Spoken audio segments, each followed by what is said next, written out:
tayo. Ito na yung project. Tapos na yung plastering. Pwede na silang mag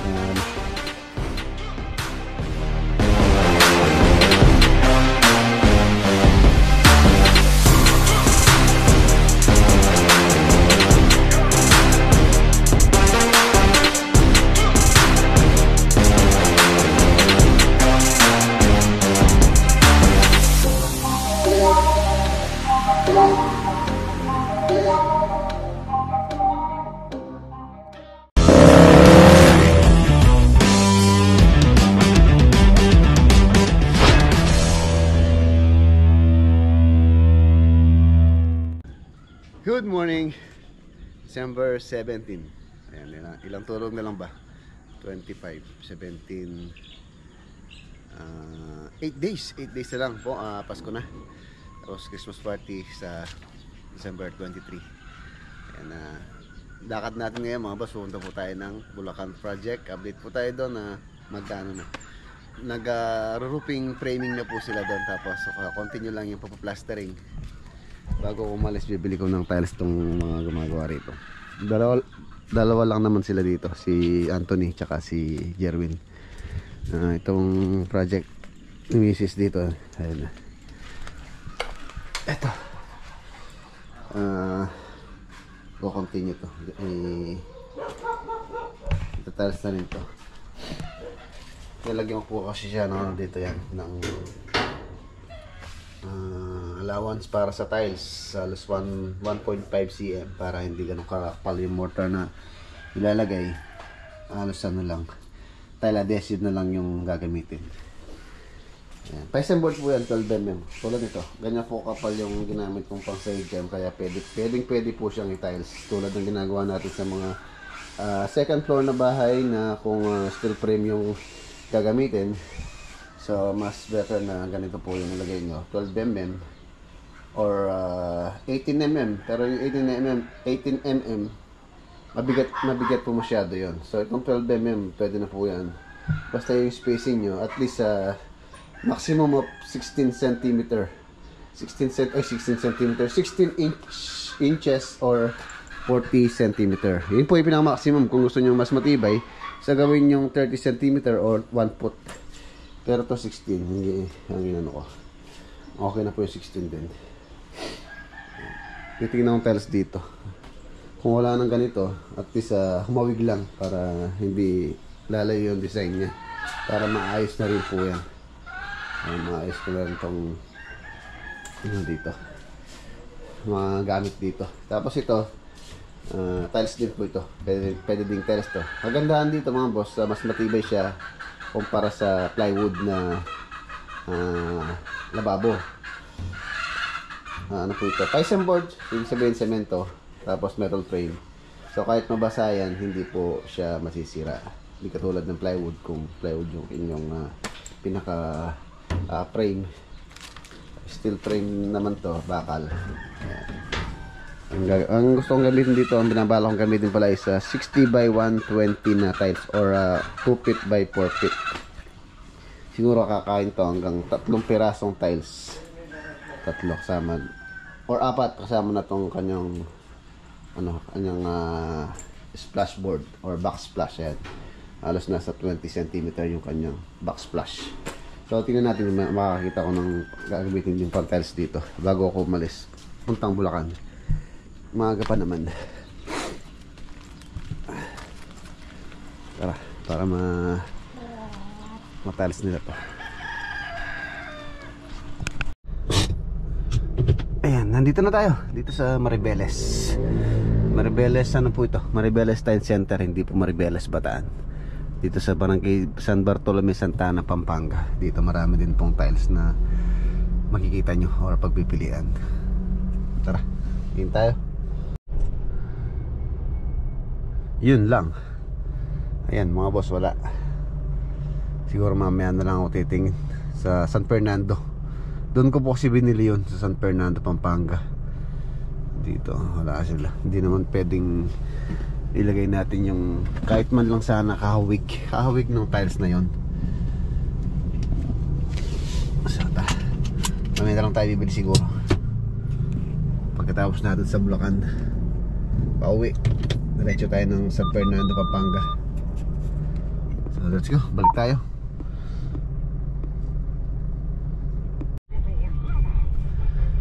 Ayan, umuwi lang ako saglit para sabihin hindi ako nakabili.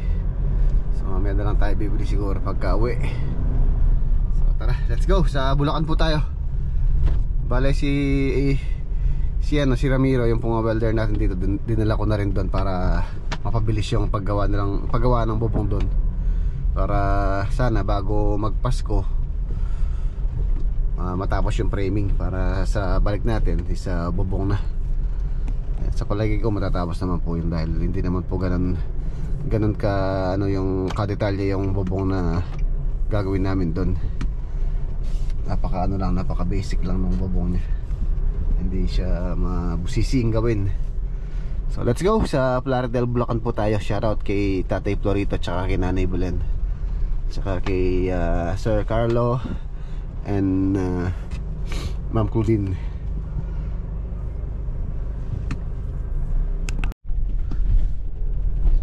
Ayan, nandito na po tayo sa Bulacan, Plaridel, Bulacan.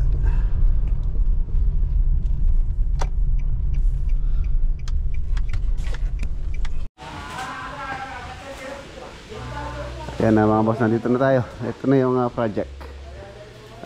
Sabi nung ating in-order ng hamba, si Ma'am Lourdes, ngayong araw daw i-deliver.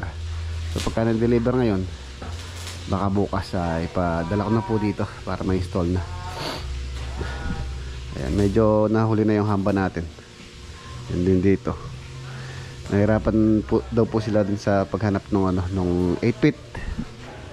Ayan, inumpisan na rin yung roofing framing. Ayan yung ating welder.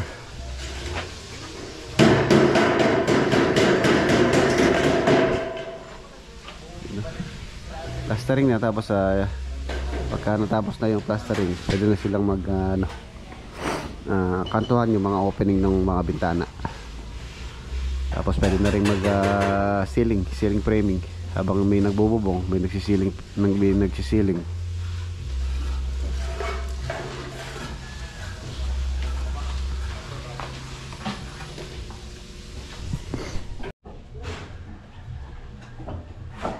Ayun na, halos na-framingan na pala ito. Yun na lang kanyang pasya dito. Yung mga gutter, dala na rin po nila yung mga gutter.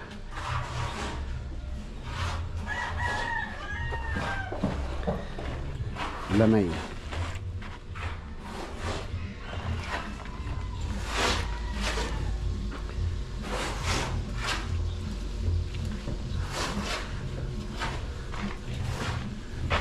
Ito yung kwarto.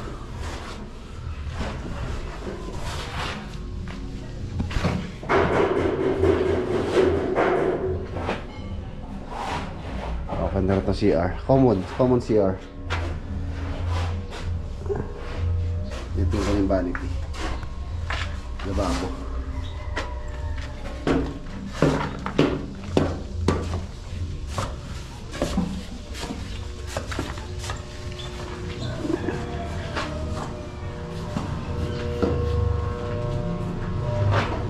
Hamba na lang talaga yung naiwan. Yung hamba. Ayan. Ito po yung sinusunod na aming plano. Ito po yung mga design niya sa Kisame. Tapos yung kanyang mga lighting layout. Ayan. Ang design lang naman, puro lang po ito, mga cove. Ayan, cove, 2 kwarto, 3 cove. Tapos itong sa may high ceiling, cove to. Baka po ito sa gitna niya, lalagyan po namin ng PVC pan. Tsaka itong sa may pinaka-dining. Ayan, cove lang naman din po yung design dito sa details niya. Ayan din yung mga ilaw kung saan na na yung location, naka-indicate na dito sa ating sinusunod ng plano. So yun, dito naman sa kanyang power layout. Ang mga po yan sa mga outlet. Ayan, meron tayong weatherproof doon sa likod sa may lanay, weatherproof. And weatherproof WP, weatherproof po yan, WP.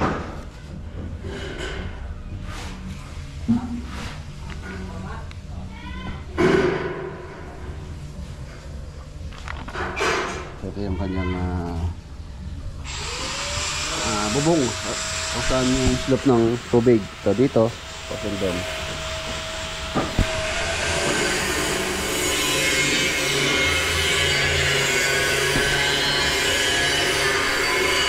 Ito naman yung ano, panel board diagram. Ito yung kailangan nating i-prepare din, yung panel board. Ayan yung kanyang elevation.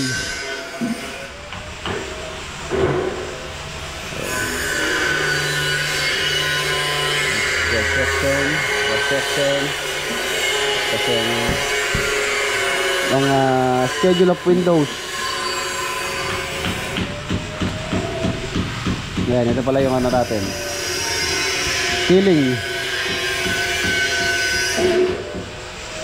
Ceiling finishes pala, ito pala. Ayan, PVC panel pala itong mga kwarto. Tsaka ito. Ayan. Itong mga kwarto niya is PVC panel. 1, 2, 3, 4, 5. Tab location yung dito sa may sala. Tapos doon sa may dining, 2 kwarto. Tapos ito sa master. PVC panel po yan. Ito naman po yung schedule of floor finishes. Tiles naman po ito. Ayan, meron tayong code dito. Specification 60 by 120 double glaze porcelain tiles FF1. Kung saan yung FF1, hanapin natin sa plano. Ayun po, ito po. Ito sa may sala, sa may dining, hanggang sa may kusina. And FF1 60 by 120 ang tiles na ilalagay po natin dyan. And tapos FF2 20 by 1 meter wood design matte ceramic tiles. FF2 yan sa mga kwarto. Tapos FF4 60 by 60 non-skid ceramic tiles. Dito yan sa may porch packet na 60 by 1 60 by 60. 40 by 40 non-skid 40 by 40 sa may CR.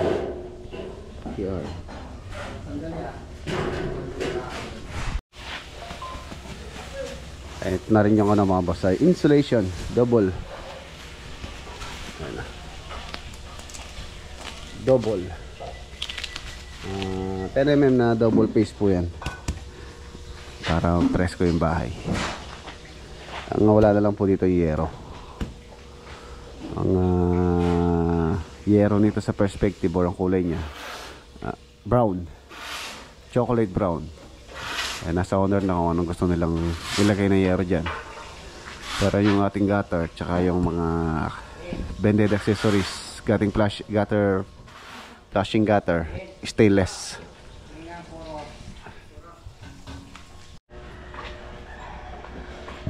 Parang kailan lang. Ayan halos tapos na po yung kanyang structural. Bubong na tayo. Bubong. Patapos na rin paltada. Alas 12 na, kain na tayo. Yan yung mga gutter.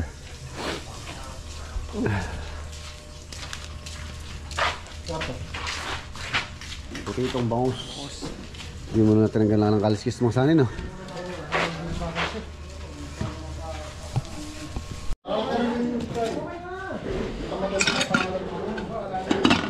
Ay, Sally Boy, nasa yung ulo mo? Sinigang. Ayun, sinigang na baboy. Antay. Sinipon na naman ako. Nasipon na naman ako.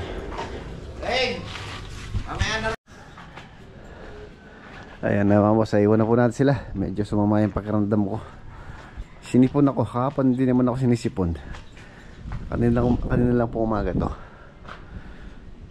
Sana siguro sa panahon, ayun, medyo ano po kasi panahon dito sa atin ngayon dito sa Pilipinas, mahangin. Halos sina Sir Carlo tsaka si Ma'am Claudine may sakit din yata. Tsaka yung mga ibang tropa dito sinisipon na rin sa panahon. So uwi muna ako. Tingnan ko kung makakagawa ako sa farm ngayon. O kung masama yung pakiramdam ko, magpapahinga muna. Sinipon ako. Bakit kaya? Nandito na pala ako mga boss. Dumaan ako dun sa bilihan ng drum kanina. Ito na, nakabili po ako ng drum. Ito, kalahati lang siya. Saktong-saktong ano to, sunugan. Lalagyan ko na lang ng paa. Bago po. Sunugan. Para yung mga basura dito na pwede sinugin, susunugin po namin. Tapos nakabili na rin ako ng tiles. Wala na po nitong ano, nitong ayan na. Yung wala na. So ito lang yung pinakamalapit na kulay. Ayan, nalagay na ni Jerwin. Pagdating ko kasi dito kanina, nagpahinga muna ako. Ayan na siya. Sinipon ulit ako. Sinipon ulit. Ay, sa panahon po kasi tingnan nyo, mahangin. Tapos napakalamig pa. Sa panahon marami nagkakasakit. Tapos ito yung napili ko dito sa lababo. Ayan. Tulad na request ni Mrs. Gusto niya parang Kalakata Gold. So ayan, para siyang Kalakata Gold. Ayun, epoxy ANB. Ito yung gagamitin ko pandikit. Kahit tela desi pwede po dito. Dahil ano to, fiber cement board. Tapos pwede rin epoxy ANB. Didikit din po dyan yan. ANB, ayan, Pioneer. Ito na yung gagamitin ko pandikit. Subukan natin yung tiles to kung kaya natin. Ayan, tabi ko muna. Itabasin ko muna tong tiles para malagyan na ng tiles to. Isa, dalawa, tatlo. Ayan na siya mga boss. Na-layout ko na siya. So tara, subukan natin mag tiles. Piraso lang naman to. Medyo matrabaho lang to dahil di po 45 ko po ito. So 45 dito, dyan. Ito po ganyan. Ganyan po dito, 45. Tapos yung kanyang siding, dito po meron dito, saka dito. Ayan yung tiles. Okay na lang, kompleto na. Tara, gawin natin.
Yun o, ayan na po siya.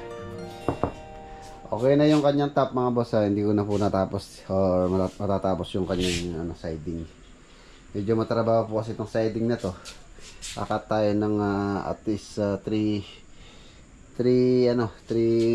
inches yung kakat ko.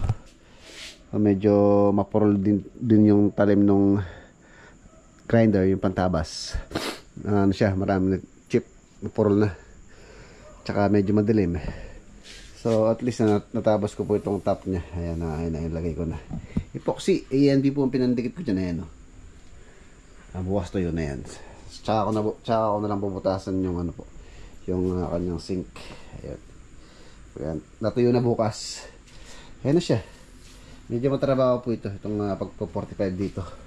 Diyan po yung medyo matagal tulad dito. Ayan. Pin-45 ko po yan. Pansin nyo, diretso yan. Diretso nga doon. 45. So hindi ito rin. Babalutan ko po kasi ito pati ito. Tiles din yan. Kaya ang gilid na to. Tiles din po yan. Tapos lalagyan ko ng ano doon, pinaka division sa ilalim, at least mga 30 cm hanggang dito para may suksukan yung upuan. Tapos lalagyan ko siya ng fluted panel dito para maganda syempre. Tapos dito, yun, natapos na rin yung tiles nya. Gagawin ko rin po siya ng cabinet. Tsaka dito sa taas pagka na kisame na. Ang bala kong kisame dito is PVC panel po para mas mabilis na trabaho, para hindi na less na yung pintura, pagpipintura nila. Ito na lang wall yung pipinturahan yan. Okay na, ayun na. Medyo sinisipon ako. Ayan na. Okay lang na ano na ang tawag dito. Okay lang naman po yung pakiramdam ko, sipon lang tong na ano ko. Medyo ano siya. Medyo man sa tenga, sa ano, sa ulo, masakit sa ulo. Pero okay lang yun. At least may natapos tayo. Ayun o. Baka niyo po ang ano, bukas pagka may time pa ako, gagawin ko pa to. Medyo maselan po kasi itong ganito. Kailangan talagang magaling yung mag 45 dito. 45 po yan. Ayun o. Mapapansin nyo, napakalinis niya. Dito. Siding na lang. Okay, time check. 8:45. Hindi pa po ako nagdi-dinner or naghahaponan. Kakain muna ako. Baka itong video na to bukas na may upload. Bukas ko nang maaga i-edit. So yun. Pahinga tayo, pahinga. Ligpit ko lang yung mga gamit. Buti may ilaw tayo maliwanag. Iba pa rin siyempre yung ano, daylight. Ligpit muna para makakain at makapag pahinga na.